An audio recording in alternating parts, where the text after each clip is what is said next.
October 3rd, 2022, we're in the Italian Alps, and this pilot does an amazing stunt. It had a loss of tail rotor effectiveness, came over the top. It looked like he just let it swing around, and parts of the helicopter did hit the mountainside, but they backed out, kept his control, part of the Italian Air Force. So I don't know what causes it, if it's maybe overweight or high altitude, but it was this Bell Iroquois helicopter. And then here is where it hit underneath. Some minor damages here, considering what could have happened. It could have been a deadly crash. We're back in Colombia again with this DC-3, similar to the one that crashed 5 days ago in Colombia.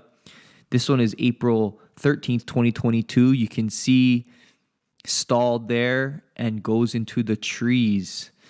There's a picture up close of kind of what happened. Thank you, Jose, for these pictures.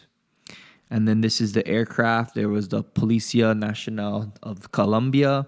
And you can see the conversion turboprop, Basler BT-67 with the Pratt & Whitney PT-6A -65 engines. And now those propellers are destroyed. November 5th, 2022 in Argentina, this aircraft clips the antenna with everybody watching. It was during a display flight, and you can see it almost missed it. Luckily, the pilot wasn't injured, but some debris fell into the crowd, and you can see how close it was from this wing detaching. It popped off all these rivets, but you can see how well made this aircraft is. DHC-1 Chipmunk, very old aircraft. Here's some damage to the wing here, and then all along here as the wing was ripping off of the aircraft. Happened to this Piper Cherokee on September 3rd, 2022. So for unknown reasons, the engine quit on takeoff,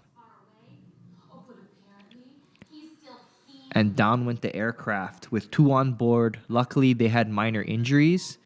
And this is how it ended up close. Tail number November 5666 uniform. Did dig in here a little bit. Lost the nose gear. But all in all, they were okay. If you're new to this channel, we go over plane crashes from a firefighter's point of view. So please subscribe to the channel. You can see this aircraft taking a right hard bank turn here, trying to make it towards the road. And now we have the footage from inside the cab. There was 4 people on board. They all survived in stable condition. And it's very curious on why some people walk out without a scratch and why some people don't make it. Possibly they hit these trees, which maybe dissipated the energy.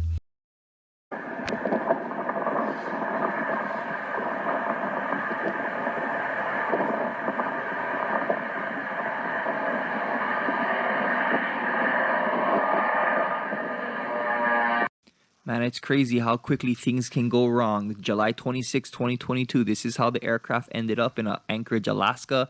There were 7 on board, but they all survived. It was this de Havilland DHC-2 Beaver, November 9776 Romeo. First, we're in Utah. This aircraft on the right side of our screen is taking off.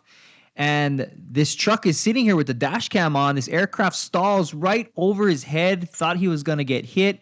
Ended up going into this hangar. The 2 on board were okay. They got out on their own. And then I believe this is them here. Firefighters made access to the roof and helped them off. And then went ahead and stabilized the aircraft, safe it, and figure out how they're going to get it off this roof. It was an aircraft similar to this one. Cubs Crafters Carbon Cub NX. Some construction workers were working on a house, and they seen this aircraft coming in low. You can see the propellers aren't working. He's basically gliding in. He lost power and tried to find the only open field he could. And as many of you pilots always say, it's good to fly it all the way till the end, and he did so. The front nose gear did catch, and he flipped over. Thank you, News 7, for this footage.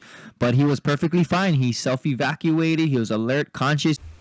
It's amazing all the different outcomes we've seen on this channel over the years. Almost to 25,000 subscribers. I'm not going to beg. Just keep showing up, and I'll keep showing up. And I'll see you guys next time.